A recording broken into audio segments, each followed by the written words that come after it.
Hey, Seminole State family. It's Nicole from the library, one of your librarians here at Seminole State College. Thank you for joining us tonight for episode 2 of the Healthy Relationship series, Not Just Physical, What They Don't Tell You About Relationship Abuse. And before I introduce our esteemed guests and subject matter experts, I do want to make sure everyone understands that this is an educational broadcast. It's designed to inform and to normalize conversations on concepts about healthy relationships. So, this is not a substitute for therapy or professional assistance. We will be have referrals to resources that you can seek for those types of services. So tonight, we will be going through a guided presentation with a subject matter expert, and it includes interactive prompts throughout, and we'll be doing discussions throughout. And speaking of discussion, we have a live chat during the broadcast. So whether you're registered for the webinar and you're inside the webinar in the live chat or watching on YouTube, feel free to go ahead and interact in live chat. And I want to introduce Parker. Parker is our chat moderator for this evening. So thank you so much, Parker. Please be advised that the content in today's broadcast, it may be triggering. So we'll be, whether it's in the chat, the live chat, or in discussion. So please go ahead and take care of yourselves regarding that. And no, it won't show my little thing. Oh, ticker. Oh, okay, that's a ticker. Sorry, guys. Yeah, so in addition to the services provided by the Victim Services of the Victim Service Center of Central Florida, we also have for our registered Seminole State students access to mental health resources. There are some guidelines and limitations and whatnot, but you are free to check those out at sem.st/CSL info. Okay, so without further ado, I'm talking about all these subject matter experts, right? So we have Olivia Oropeza, from the Victim Service Center. She's the education manager. So she's created this wonderful presentation and will be guiding us through it tonight. And we have our own from Seminole State College. We have our sociology professor extraordinaire, Rebecca Padilla, joining us to bring in some of the sociological aspects of when we talk about the concepts of healthy relationships and kind of what we normalize and what we're exposed to in everyday society and all kinds of places, what the landscape of that. All right. So, okay. And hide that. Okay, and I mentioned, we have our little trigger warning, right? And Olivia, we this is our second episode, so we've come together, done it before. We've had a little bit of sharing in the live chat. Can you expound a little bit on kind of the limits of the sharing that we want to Yeah, do in chat for this type of program? yeah, for sure. So we really do want to hear from you guys and we want to know your questions. We want to be able to share information that's not only important for you, but also relevant to you. So we do want to hear from you, but we do want to prevent triggering other people or sharing any details that might be kind of gruesome or difficult for others. So sometimes we know we're talking about subject matter and we go, oh, this has happened to me, and we want to share it. I would encourage you guys to instead, one, come from a very personal perspective. I feel X. And then two, we can talk about situations vaguely, but we just really want to avoid any specific details, one, for confidentiality and respect purposes, and then two, just to prevent triggering anybody else today. So I just want to offer that note, but, we do hope to hear from you guys today, answer questions that you guys have, and hopefully share some good information and resources for y'all. All righty, righty. So let's get our screen share up here and start talking about not just physical, what they don't tell you about relationship abuse. Right. So this is our training or our presentation today, guys. We call it this series Asking for a Friend because a lot of times it's difficult to ask these questions for ourselves, or maybe we have a question or we don't even know what to ask. So this is asking for a friend so that it's approachable, it's easier. And this could be a question maybe you currently, need help answering or dealing with, or maybe something you're curious about, or something genuinely to help a friend. We all maybe have a friend who's maybe not in a great relationship and we want advice on how to help them with that. So, the purpose of today's event is to help create a safe space and supportive environment to talk about our relationships, to ask the questions that we need to get off our chests, and to invest in ourselves. So that way we can help invest in our relationships.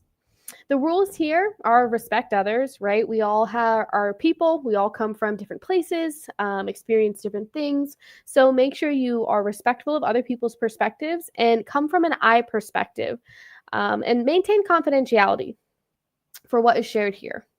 Avoid any graphic details, right? Like I said, at Victim Service Center, which is the organization that I'm with, we have victim advocates to help work people through crisis, to help provide that safe space for them, and to help walk them through that maybe trauma or difficult emotion they're dealing with. So if anybody does have something like that, they do need to share. I encourage you to call our Victim Service Center hotline, 407-500-HEAL. You could do it right now, or you could do it after this call. It's a 24/7 helpline. So that's really who you're going to call to talk to and maybe get connected with some free services. My last rule is one mic, which isn't maybe going to be a huge issue here, but basically we respect the person that's talking. We listen when someone else is talking and we don't talk over them. The chat will be moderated as well, for virtual participation. And I know you guys heard Nicole's trigger warning, but I do want to also add mine as well. This webinar series will discuss topics on relationships, intimacy, love, abuse, assault, and more. Victim Service Center is the Certified Rape Crisis Center, so we'll be talking a little bit about that in our services. So please take care of yourself, right? Prioritize your mental and emotional well-being. Take a break if you need to, and utilize our helpline if you need to. With that being said, I want you guys to know about Victim Service Center. So you know about this free resource that's available to you. We know statistically that students who are in college, people at college age, are at the highest risk for experiencing sexual assault and sexual violence. So it's important that you guys know Victim Service Center exists. We always start by believing. So no matter what someone tells us happened to them, we will believe them. And we will work to provide free services and to help you on your healing journey, help provide comfort, empowerment, and a trauma-informed space for healing. We do this all for completely free, and again, through that 24/7 helpline. So if you've been a victim of something, a victim of sexual assault, a victim of any violent crime or traumatic circumstance, you can call that 407-500 line and get connected to free services like therapy, counseling, and support groups. That's a QR code if you want to scan it for our website, but I'll also drop the link in the chat. It's just healhere.org. Oh, and we've already done one episode. We do a little bit of a lot of the topics kind of like they overlap in some ways, but we will be continuing this series on select Monday nights throughout the semester. So check that out, and hopefully more programming, including some in-person programming to come at Seminole State as well, in collaboration with the Victim Service Center for sure. Yeah, awesome. Thank you. And again, just before I move forward from this slide, it's important that you guys have this resource, that you guys know we're here, that you know we're free, that you know we'll always believe you, because the statistics really do show that this happens all the time, that violence and sexual violence is extremely prevalent, even if we're not talking about it every day, even if we're not aware of its presence. So, what is abuse, right? We're talking about abuse today, and while it does include physical abuse, there are other forms of abuse, other ways abuse can manifest in relationships, ways that are more subtle, maybe more difficult to recognize, maybe more difficult for other people to validate, to understand. So, we're going to talk about some of those today. It's important for you guys to understand that abuse is not rare among college students. It's extremely prevalent. Sexual abuse, emotional abuse, and physical abuse. Many incidents go unseen, unrecognized, and unreported. So I have a couple statistics here for you guys that I want you to pay attention to. 43% of dating college women report experiencing violent or abusive behaviors in their relationship. Physical, sexual, digital is a really important one to talk about as well. Now that we are always on our cell phones, social media, dating apps, it's become a huge platform and space for abuse and exploitation.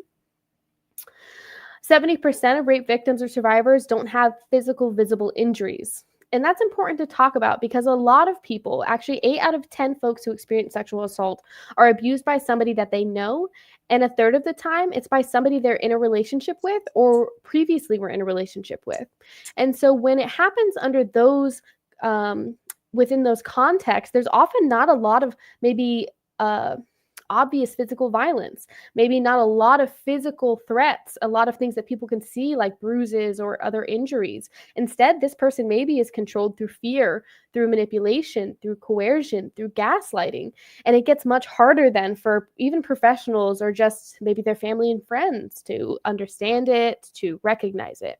So that's why I share that statistic with you. Most rape victims and survivors do not look like the typical victim we see on TV or in movies. More than 80% of sexual assaults on college campus will go unreported.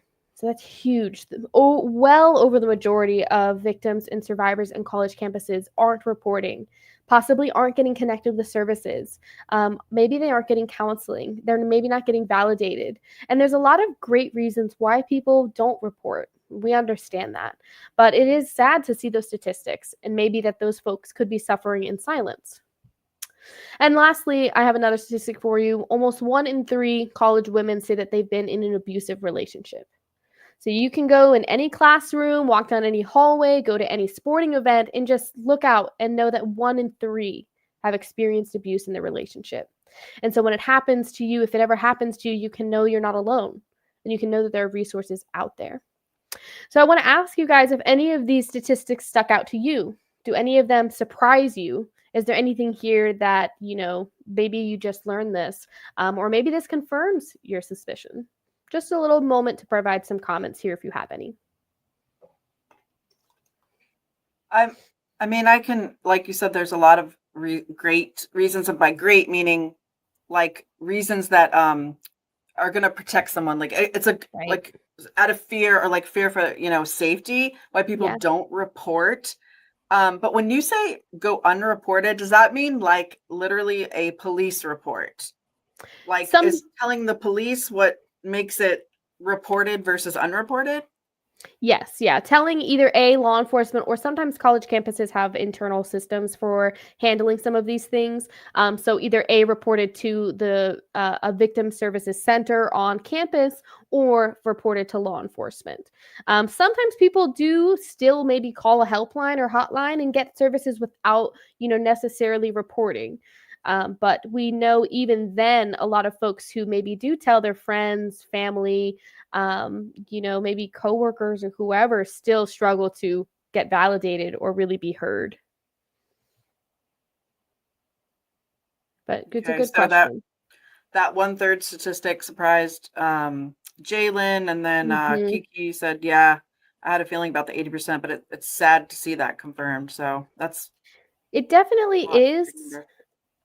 Yeah, it definitely is. And I hope the more that we recognize that this is happening, that this is prevalent, the more when we hear the voices of folks who are brave enough to share, hey, this happened to me, maybe we listen and we help support rather than some of the other things we see, like victim blaming or shaming. Um, and yeah, and then a lot of people feel that way, Quinn, feel alone maybe, or feel like it's just them. But I will tell you, I've done the research, I've looked at statistics. It is unfortunately extremely prevalent. So thank you guys for sharing. I want to ask you guys, in addition, my little ghost friend here with a broken heart is asking, why do people suffer in silence? Like Nicole said, there are great reasons that maybe we don't report. Maybe we don't share about this. Maybe we're afraid, right, of further abuse or something. But what do you guys think? Why do you think, what holds people back from reporting? While we're waiting for some comments to come in, I'm going to guess, Olivia, you've already, in this short time that we've just started the program, mentioned we will believe you when Yeah. that's the first. So I would sense that like some people think, oh, like no one will, they'll think I'm making it up. It sounds like a crazy story, or um, I feel like that's got to be a big hurdle. And like you've mentioned it a few times, so I'm guessing maybe you have some data on that, or like Yeah, anecdotally, you've um, definitely. heard a lot of There's people. Okay. Yeah, there's a lot of research that backs up the experience of survivors and victims experiencing victim blaming, not feeling comfortable reporting because of victim blaming, and there's a couple reasons why this is. One of the main things is that when someone experiences abuse or extreme trauma, their brain doesn't work like the average person's brain would, especially in that moment of crisis. It typically acts non rationally and sometimes does crazy things. We see people who completely freeze, and in fact, the majority of people who experience sexual violence freeze.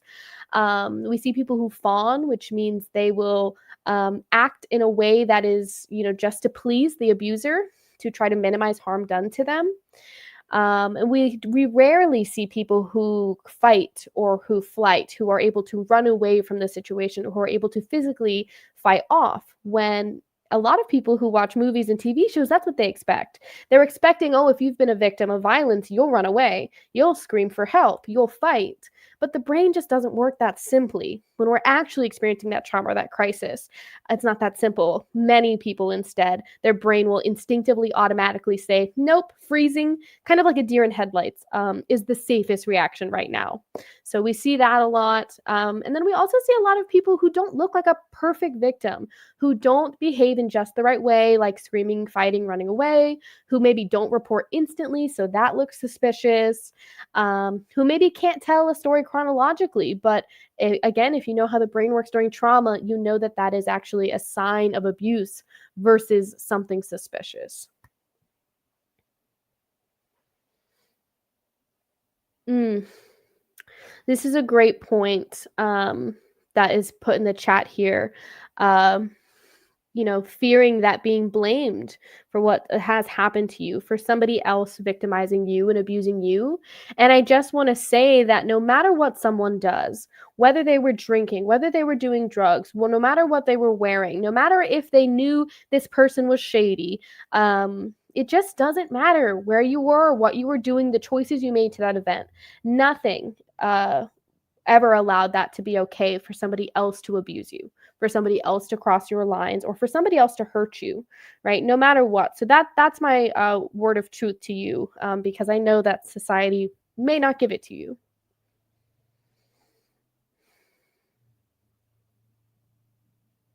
Some other really important comments I see here, the embarrassment, the power that the abuser may have. That's a huge one. A lot of people just say, I just want to pretend like it never happened. I just want it to go away. And we totally get that. It's totally an understandable response. I see some other comments echoing the fear of not being believed, right?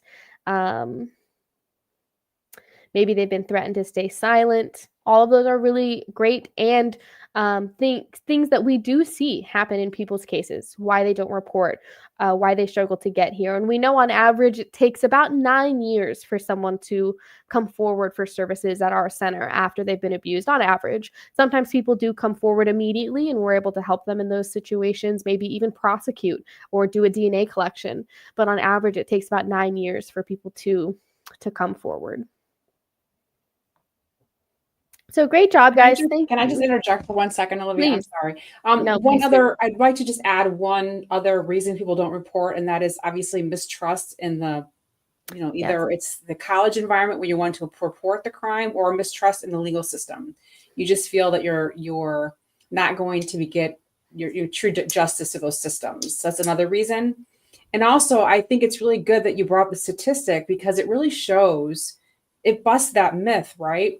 We have this myth in our society that people cry rape or people cry abuse, right? And they're way over reporting these incidences.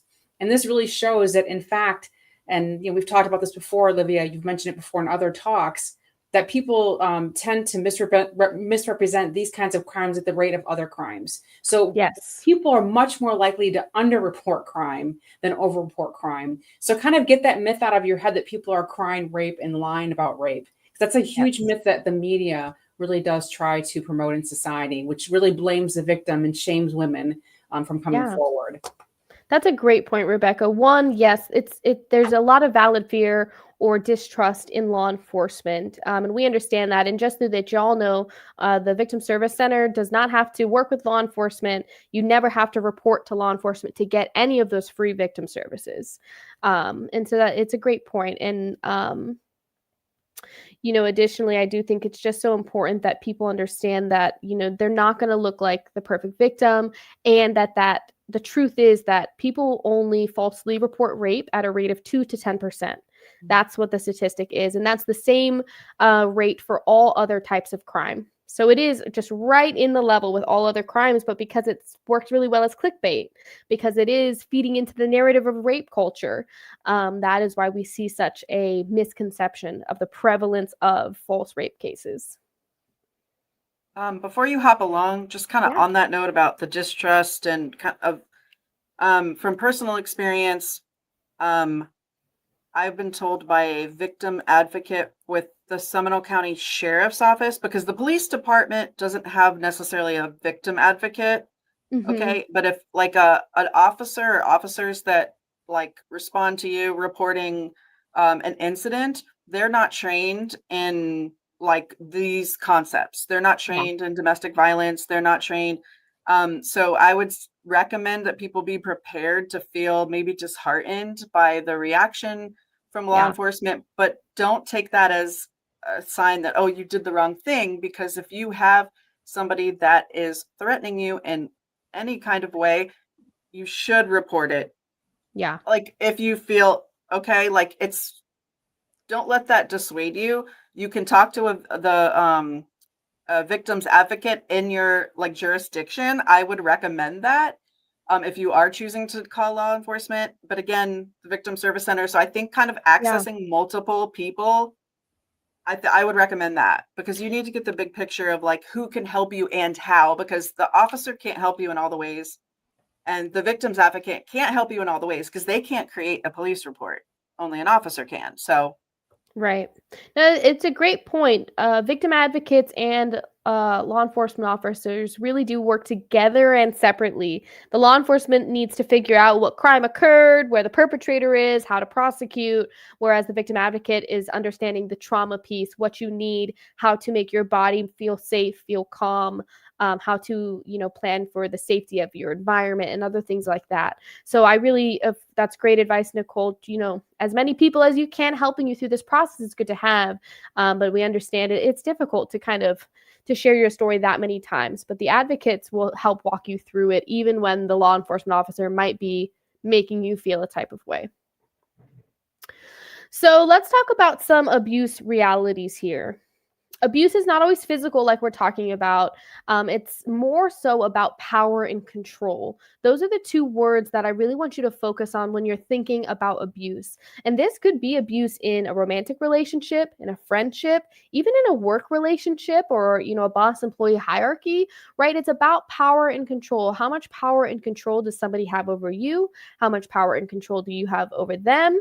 Is it balanced? Is it equal? Is somebody trying to prevent you from having power? Is somebody trying to take your power and control away from you? And this can show up in really a lot of different areas of our life. Emotionally, people can try to manipulate us or control us.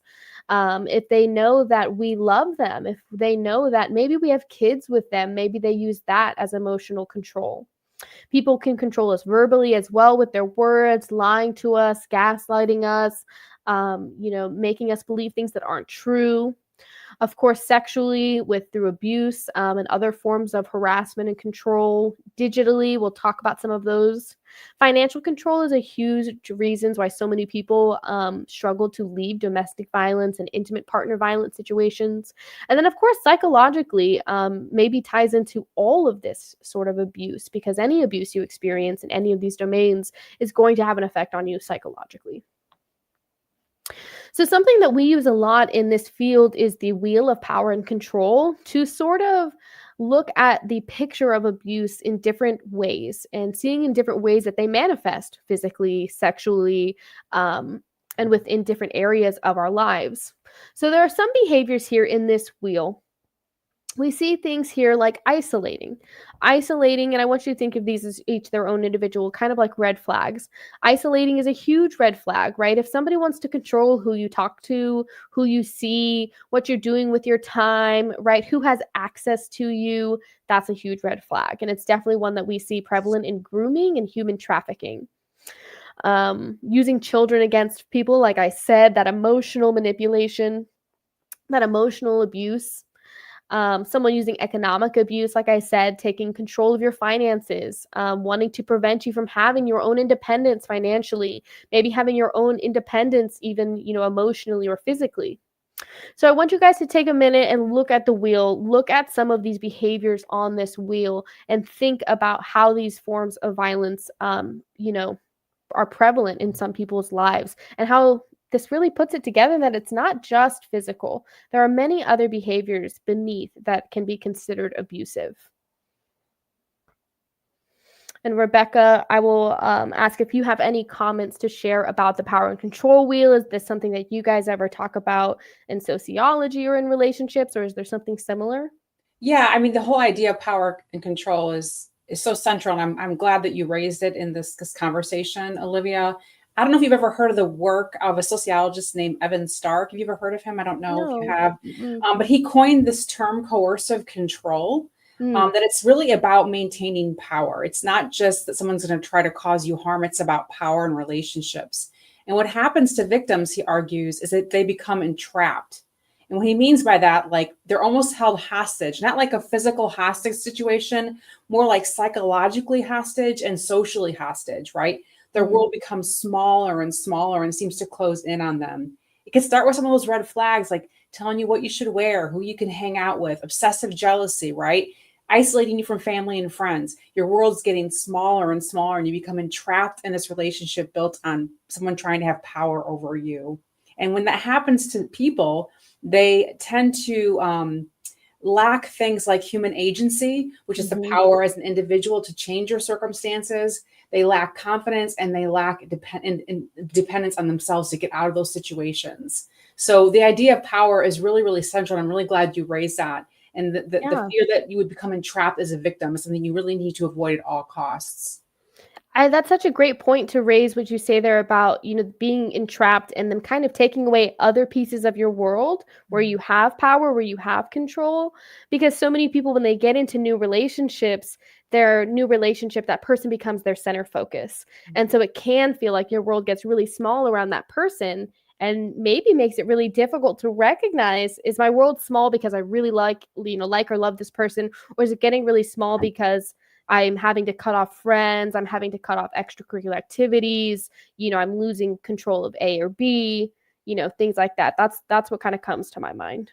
And that loss of network makes it so you end up having less options, because if you're isolated from people you usually talk to, if you realize, oh, I need someone's help, or I want to like bounce this idea, like I want to ask someone, is this wrong? Like you don't have maybe as many friends, maybe you have no friends because you've Right. been isolated. So it kind of like limits your resources Yeah. Yeah, and that's a just good way to speaking put to it. your sense of like, I have control over anything. Because like once you feel like you have control over nothing, you just assume, well, I have control over nothing. That's kind of the slippery slope of it, sounds like. Right. Yeah, until all you really have is that person left, and it just becomes skipped all the way to the end. Just Oh, becomes I was so just difficult so difficult to leave when that person feels like the only support system we have, if our finances are controlled through that person, if we have kids with that person, and again, if they've maybe worked to emotionally manipulate us, control us, work in that coercive way, to make us feel like we have to stay or we have to do what they say. So I want to take a moment here and talk about some of these terms. We're going to go through these, and I want to see if you guys know what these terms are. I want to chat about them and see what your thoughts are. So for either my panel or the chat, do we know what sextortion is and why it is relationship abuse?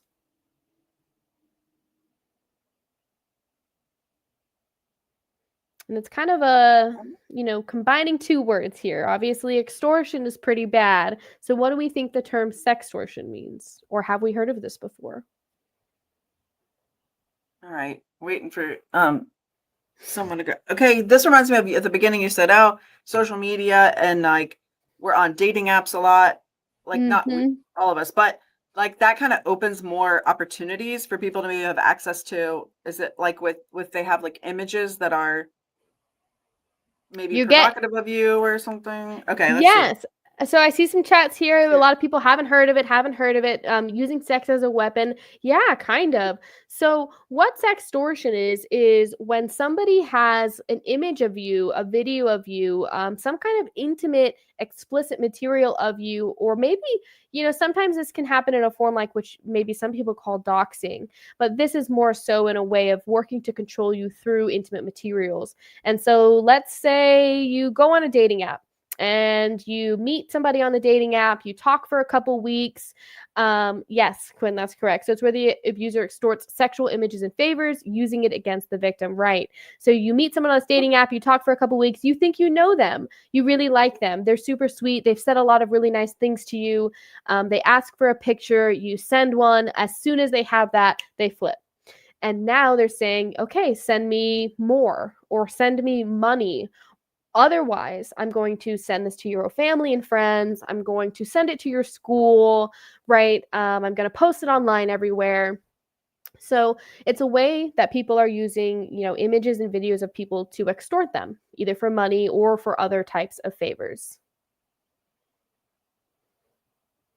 Some of the comments in there, such as Jalen's, I think it might mean when people force you to have sex or hold it over your head. I could totally see how that would also technically fit within a definition of sextortion, being extorted, for sex. So it kind of does fit, but mostly we've been seeing this term become popularized around like image-based abuse and video abuse. And unfortunately, we're seeing it a lot with, younger folks because of technology, because of a lot of people creating fake profiles, maybe even going in on, gaming sites and discords and things like that. What about cyber stalking? Do we know what cyber stalking is?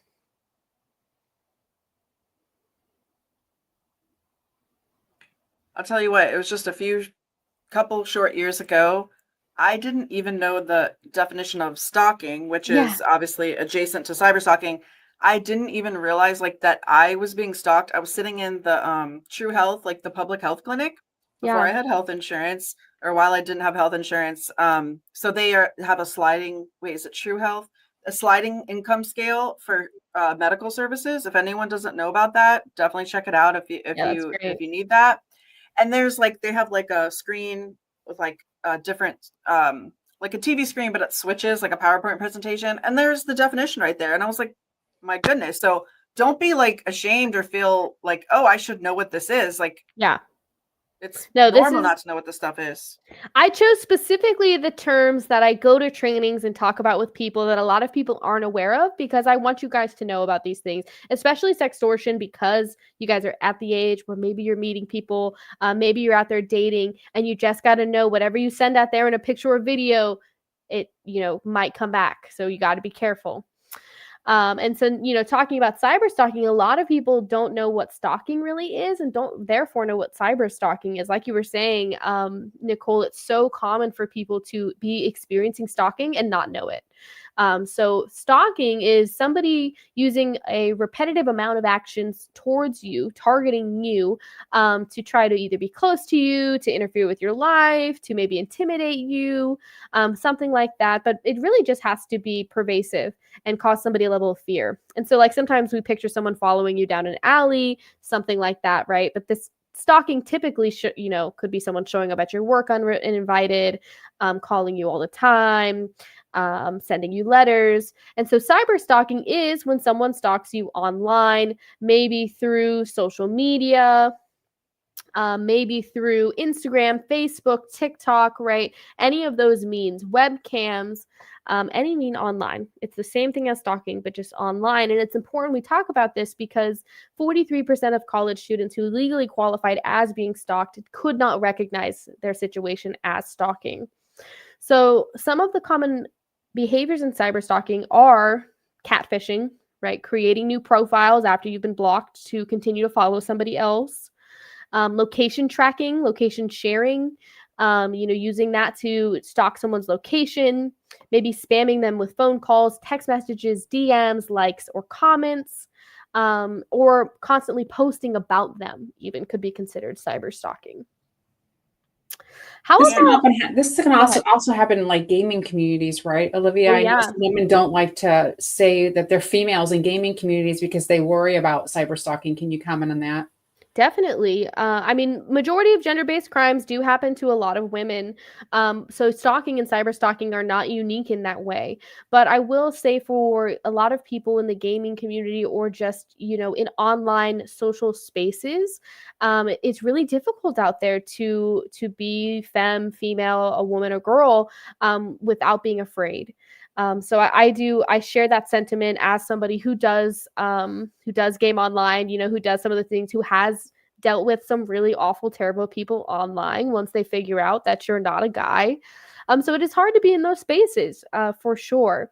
But I recommend if anybody ever feels unsafe or is dealing with cyber stalking and they're not sure what to do about it, Victim Service Center can help safety plan, and there are even other resources, websites, organizations that can help sort of scrub your software, your cell phone, things like that, if you get to that level of concern.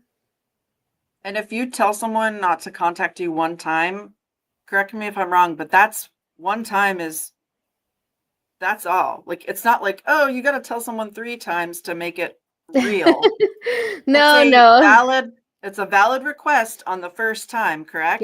That's my Valid understanding. Okay. It's valid request on the first time. I highly recommend if you're experiencing stalking, cyber stalking, you report it. If you're on a platform, right, like Discord or Fortnite, or something like that, you can always report it. Now, I will also say, on the other hand, that administrators and law enforcement don't nail it when it comes to responding to cases of stalking and cyber stalking. They require a lot of evidence to do anything, which is really hard for a victim of stalking who, all the threats are verbal or, are just items being left by at her house or something like that. So I will say, if you experience cyber stalking or stalking, my advice to you is document everything.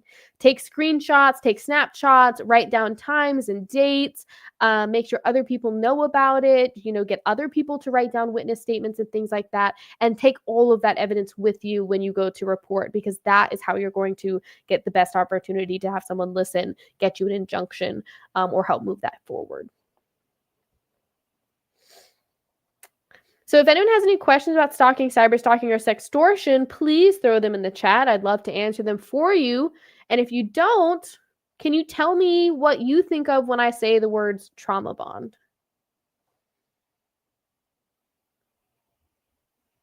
Right. I feel like this is something, again, I think we hit on this last episode, but we have so much access, like everybody, to like educate ourselves on a lot of these things on YouTube, whereas maybe 10 or more years ago we didn't have that access. So I feel like trauma bonding is everywhere on social media, YouTube, Yeah, Instagram. it's definitely a hot topic. Yeah.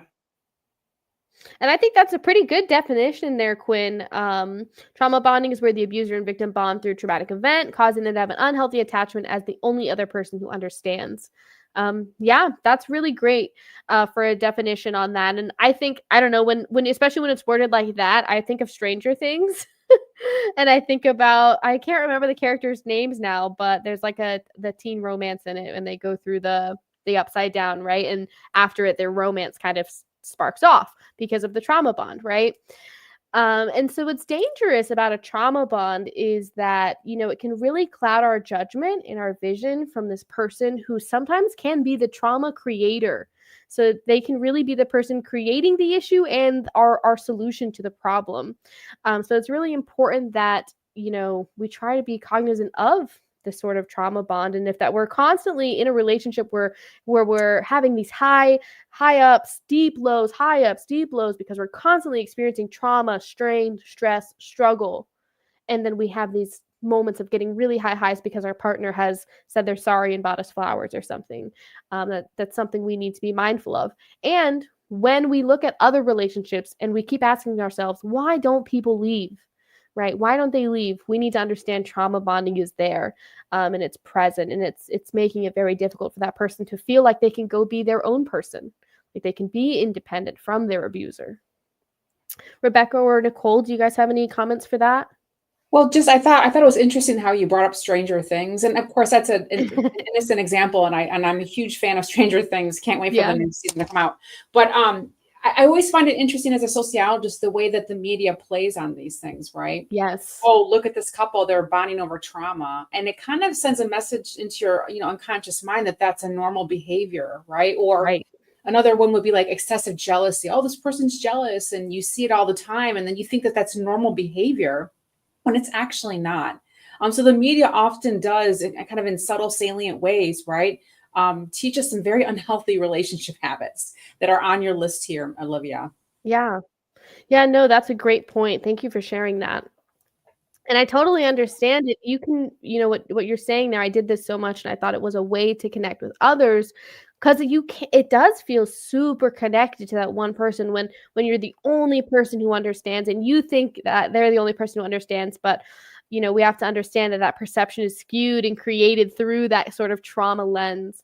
And a lot of times we'll have friends and family telling us that, and so sometimes we do have to listen to some counsel. So we have a couple other words over here, but I'm glancing at the time, and I want to make sure we have some time to talk about our fries consent model. So I'll give you guys an opportunity to ask, do you want to hear about any of these topics? Love bombing, gaslighting, breadcrumbing, or coercion? Are there any things there that you want to ask questions about or learn more about? And I'm I sorry feel if like it's this. dog barking. Okay. That breadcrumbing, I don't know if everyone knows what that is, but that to me is one of the most dangerous things because, Olivia, you mentioned, okay, we don't like victim blame, and there's Right. never an excuse for someone causing harm to you. But a lot of the things we're discussing here, and we discuss in all the episodes that you could talk to a victim services advocate about, knowing these concepts help you avoid situations that could end up being worse for you in emotional or physical ways. And if Right. someone is breadcrumbing you and giving you little bits to chew on of like, oh, they're kind of nice to me, or they did this little thing for me, but usually it means they're stringing you along. It could be a friendship even. It doesn't have to be romantic. Hmm. They're stringing you along to get something from you, but they're not really genuinely caring for you, and they have no intention of your having your best interests at heart now or in the future. Right. So it's just these little iblets of promise that mean nothing. Right. Gets me every Right. time. Okay. You can't sustain off of breadcrumbs. It's Mm-mm. not possible. No, so a good relationship is never going to sustain on breadcrumbs. And so to elaborate on breadcrumbing, it's the term for describing when somebody is kind of keeping you on the hook. Somebody is giving you just enough so that you stay interested, so that you text back, so that still like their Instagram pictures, something like that. It's just a little bit of enough so that they can keep you close to them, but they're not really giving you what you want, which might be a full committed relationship, or it might be more time or more energy or more love, right? Whatever it is, you're not getting it. You're just getting tiny breadcrumbs, and you're saying, I guess it's enough for now, right? Eventually they'll change. Eventually they'll give me what I want. And so the problem with that is you could stay eating breadcrumbs forever, and the only person suffering there is you. When you never know that right around the corner was somebody waiting to give you everything you wanted, all of the time you were asking for, all of the love you deserved. Oh, I'm glad you think so. And I don't know what the emoji is. I think he's wearing a party hat. It's been a long time since I've used emoticons. Oh my gosh, don't ask me. I'm not an expert on that. So, is it really abuse? Okay, so wow, I've never heard of breadcrumbing, but is it really abuse? I think it definitely depends on the context. Some of these things can be harmful without necessarily going into an abusive category, but if we're experiencing breadcrumbing, it hurts us emotionally. It hurts our self esteem. It feels pretty bad. We're not getting what we deserve. It can cause like manipulation to happen, right? Or if we're being the person breadcrumbing, right, we're probably manipulating somebody, probably lying to somebody, probably not prioritizing somebody or treating somebody that they want to be treated. So that is why we're keeping it in our little dungeon here. It may not be, depending on where you want to put it on the spectrum, may not be specifically abuse, but I think it definitely can be, depending on the context. And Kelly Pope makes a great point. It's a form of manipulation.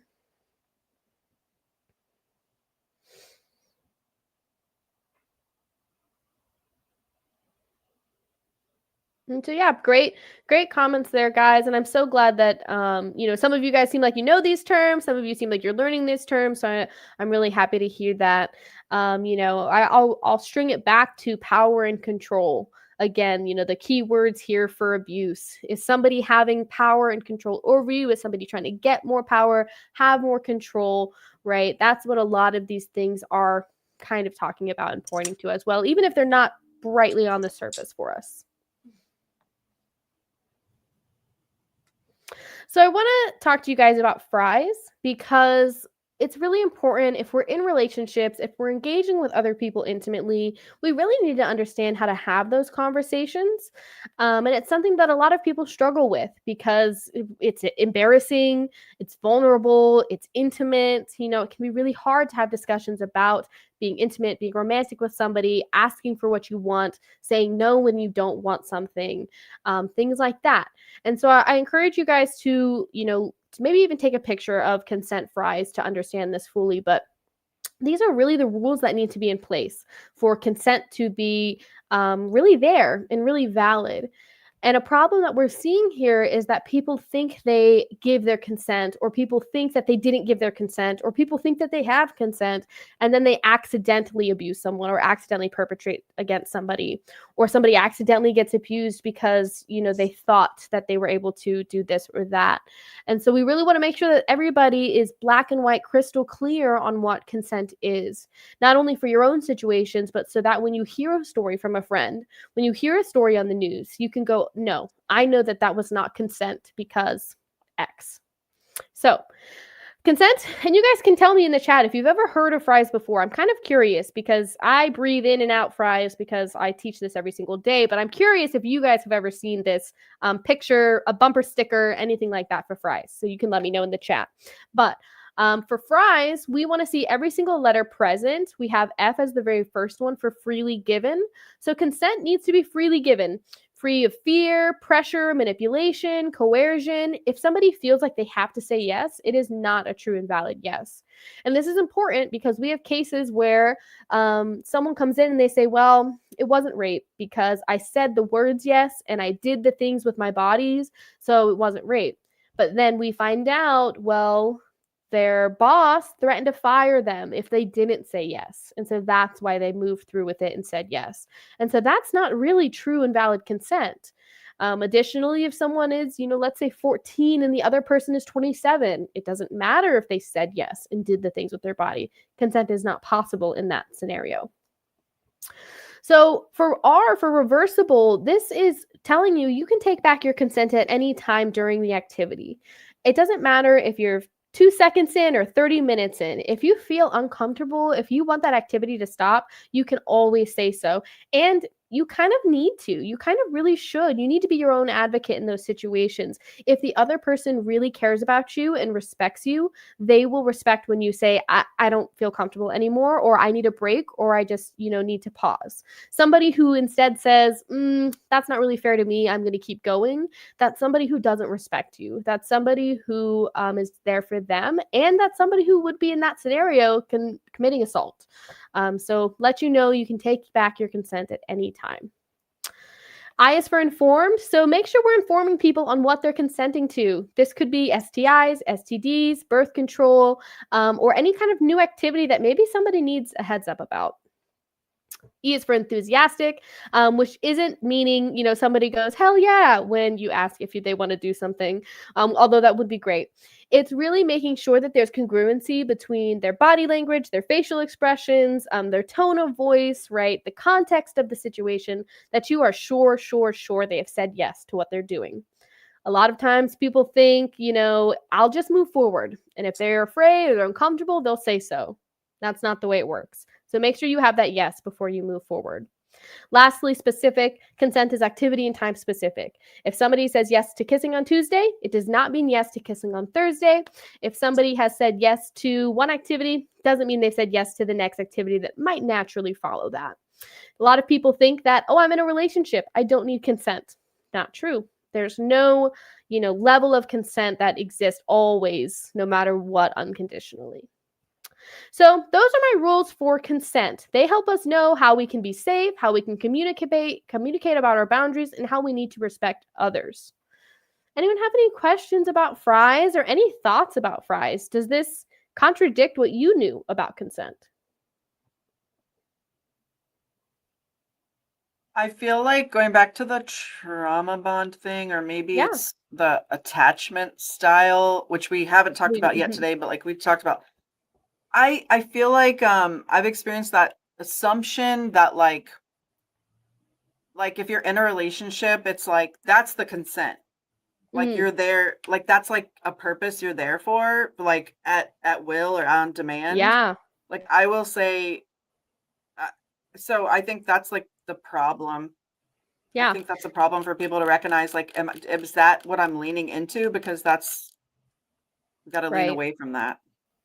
I know a lot of people are kind of taught that like your role to play in the relationship Hmm. is to please your partner, Hmm. or that your value is in how well you please your partner, right? And none of those are good measurements for your relationship.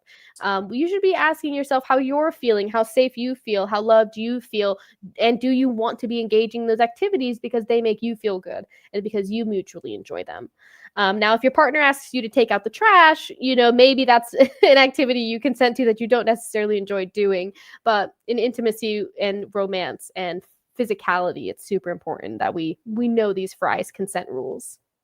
Yeah, and I just want to add that, Olivia, you touched on it. It doesn't matter how long you've been in a relationship. It doesn't matter if it's, 1 day, 30 seconds, 30 years, 50 years. Consent still needs to be ongoing. Yeah, Marital rape is illegal in every 50 state. So right. even in marriage, consent still needs to be taken into consideration. Yeah, and it's a great point, and it's really unfortunate. You might know the exact year or timeline, but a marital rape didn't become illegal until like the 70s, I think, I or think the some. last state I have it in my course, it was like 20 something, like 2018 or 19 in South Carolina I think the South Carolina was the last state In to finally 2018. get on board. But now marital Yeah, rape is illegal. It's a crime in all 50 states. So yeah, consent also applies in marriage. Again, it doesn't matter how long you've been married. yeah, You still need that consent. That enthusiastic, ongoing consent is very, very essential. yeah. And And that it really, go ahead, Nicole. I was going to say, doesn't that connect back to the power and control thing? Because even if you've been in a relationship for 50 years, you still have autonomy as an individual with a Hmm. choice. Right. So you have that power and that control over what you want to happen to you or what you want to do. Mhm. Isn't that what it's about? Like nobody has the right ever, even if you've been married to him for 50 years, to take away that power and control. Right. And that's what Right. consent is about, right? Okay. It's true. And a Too lot many of full people circle for just me. don't have that explicitly said to them, just like we explicitly talk about consent here in the ways that we do. And so it's not clear. And people get the wrong understanding and misconceptions from just like culture and TV shows and movies and laws. Like we said, that legality didn't come in until way too late to kind of shape our mindset frame around it.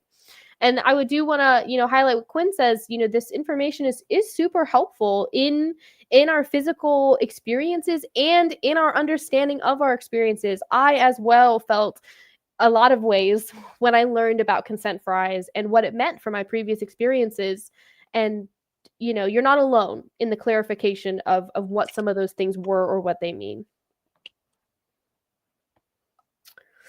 So I want to have a couple questions for you guys here. We've got about 7 minutes to chat about these things. Rebecca's comment, I looked it up. North Carolina was the last state to criminalize marital rape, making it illegal in Man, 1999. I just think that's crazy that it took that long for something that clear to be illegal, but that it does speak to culture and the culture we experience, and how that sort of has a ripple effect into our every single day lives. and that's really our education, because this is not in the any of this content is not in the K through 12 curriculum at your any public Right. schooling system that we all, most of us go through. So, Right. mm. I It's not know. even in the college curriculum, and sadly, Nicole. Oh, and that either But that luckily, too. we're doing these Well, wait a minute. sessions. Yes, Yeah. yes.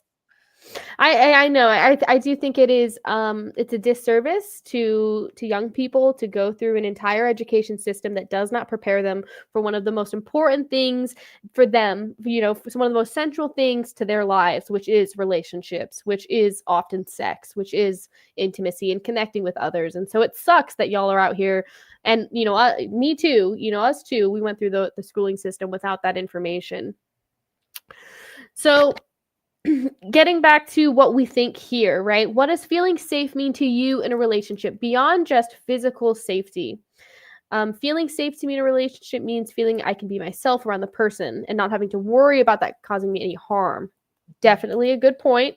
That point of you being able to be yourself. There's just nothing better than being able to let that breath out, be yourself, be goofy, be silly, be stupid, be sad, be angry, be who you are around someone else, and them just accept you for that. And so that is a great point. That is a super safe feeling, and a hard one for many of us. And definitely at the bare minimum, we should know that people we're with aren't going to cause us any harm. And if we're worried about someone we're with causing us harm, we should call Victim Service Center.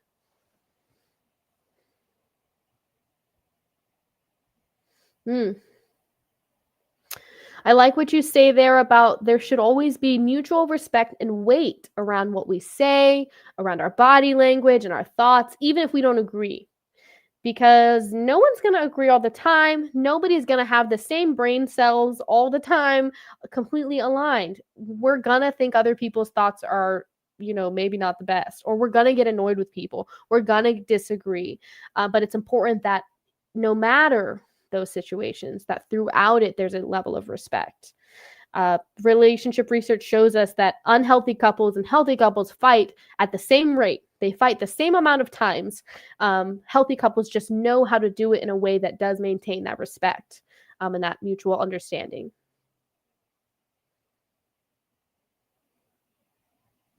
I like that point here. Being safe to you means having a financial cushion. In case anything happens to either of you. It's super important to be financially prepared in life. It's super prepared to have a little bit of maybe financial independence as well. Just to always be thinking about that is great. Let's ask, what's one boundary you're proud of setting or that you want to practice setting?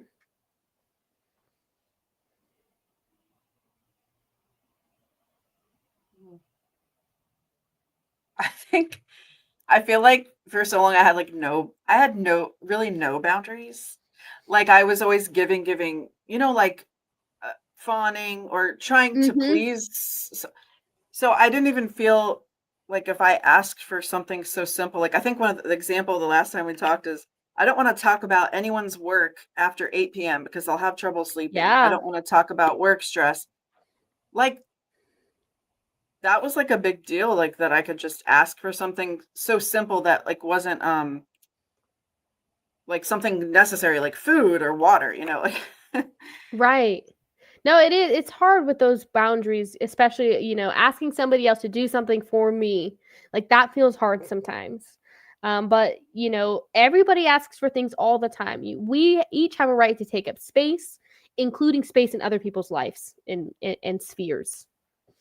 I love that, Jalen. I'm proud of setting sexual boundaries, not doing anything if I don't want to. That's not an easy thing to do. And so kudos, and that's awesome. I know, many people struggle with that, and it's hard. People can be real jerks out there. Verbally saying no. saying the word. Yep, that's hard. It is hard. My 2-year-old niece, like all she can say right now is no, and I'm like, I'm jealous. She's practicing. Yeah. I'm sorry to hear that, but I am glad to hear that through that process, you've been able to learn your boundaries. I will say that while failing is not fun and it's costly, and I'm never going to ever paint a personal failure, abuse, or trauma as like, well, on the bright side, but that sometimes the most painful losses or the most terrible failures are how we learn the hardest lessons. And in hindsight, sometimes we look back and we go, thank God I got that lesson now, because I really needed it.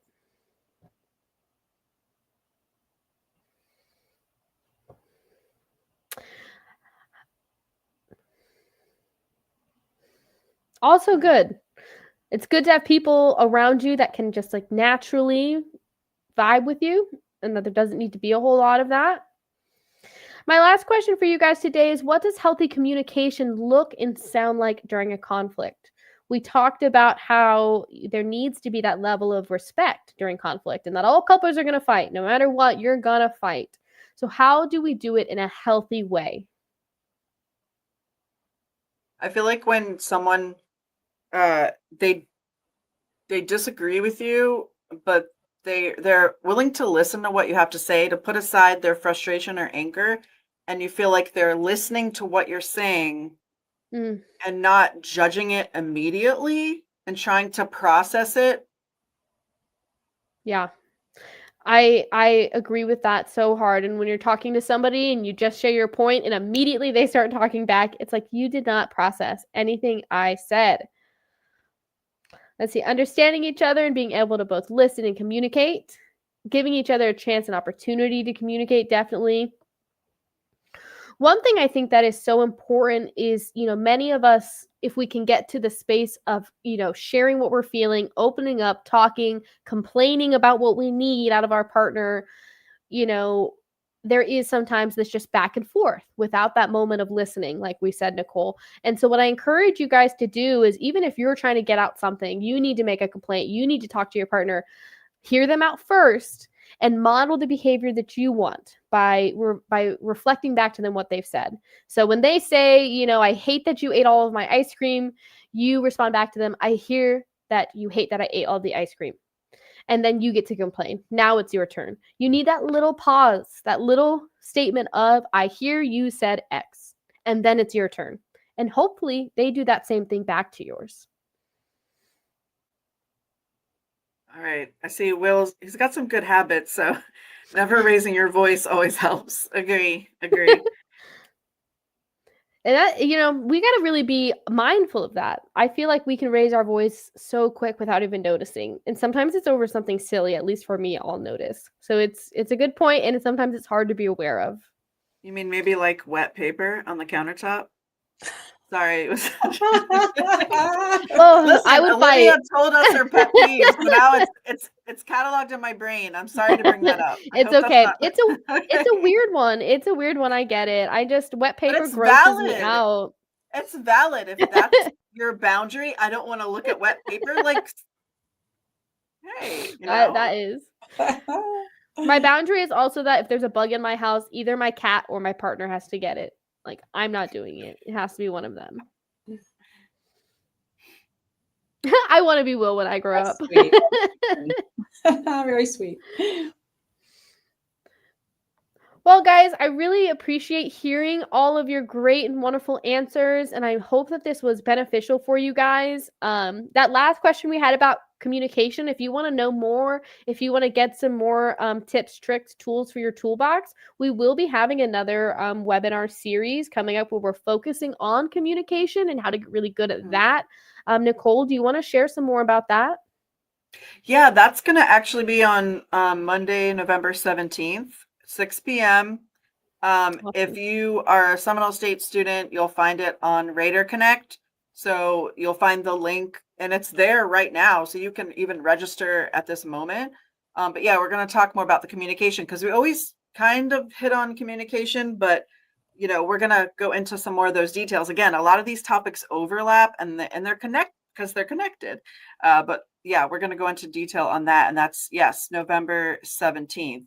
And we also want to plug tonight the micro credential. There's a few micro credentials for the VSC Champions of Change. So these are like training modules where you can learn more about these topics inside Canvas. And that's, again, if you're a Seminole State student. Okay. And then I'm going to put that URL in the chat. I hope it's not too long to put in the chat, but I'll try it out. Yeah, so we have that resource available if you want to learn more about that. And we have cyber stalking. Cyber Okay. stalking, sexual assault awareness and prevention, bystander intervention, and foundations of healthy relationship. And the foundations of healthy relationship is going to be really, like an in-depth kind of experience to what we've been doing here. And in addition to the micro credentials, I did just want to shout out that for folks who might be joining tonight who aren't Seminole State students who want to take those courses, they can do it through our website as well. But if you're a Seminole State College student, make sure you do it through the Seminole State College Canvas. Okay. So if we have people that are watching that are not a student, they can do it that way. Yeah. Wonderful. Lots of access. Okay. And yes, I will. Okay. Yep. So anyone that is watching that is a student and needs credit for their IDS or first year experience course, if you registered in the webinar form, I have your email. So between now and tomorrow, basically, I will log that attendance. So that'll be on your involvement transcript and you'll get your credit. Okay, so we've got the hotline up here again. Yep. Okay. Yeah. I'll just close off and say, this is kind of our slide here for if you have someone, a friend, a family member, a loved one who's going through something like what we've been talking about today, like relationship abuse. This is how you can respond to them, because sometimes somebody drops that bombshell on us and we're like, oh, I don't know what to do. I don't know what to say.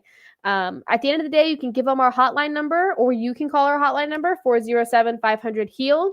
But it's really important based off the statistics. We saw how underreported these are. We saw how people struggle with feeling like they'll be believed. So we start by believing. Thank them for telling you. Ask how you can help. Listen without judgment, and work to keep supporting them. That's it. Don't probe for details. Don't try to direct them. Just thank them for telling you. Let them know you're here for them and try to help them. And that's really all it was. That was we got to like the 1 hour mark without that, but I'll just throw that in there. Okay, so if anyone has a quick question right now, pop it in the chat for sure. I want to thank. Why is it not? Pop this. Okay. I want to thank again, Olivia, you for joining us tonight and presenting and leading us as a subject matter expert. This is awesome. And then also, of course, Rebecca, thank you. I think we had a lot of good conversation, a lot of good comments. This is so important. Again, we don't learn about this in school. We don't learn about this in college, but we need to know these things. So if you're watching and you've enjoyed it and you've got something out of it, spread the word, tell a friend, tell somebody else, hey, this is also on the library YouTube channel. So you don't have to be a student to view the recordings or attend the lives of these. Awesome. And I also want to thank you, Parker, for moderating the chat tonight. So thanks everyone for joining us, and we will see you on the next one. Bye, everyone. Thank you. Have a good night, everyone.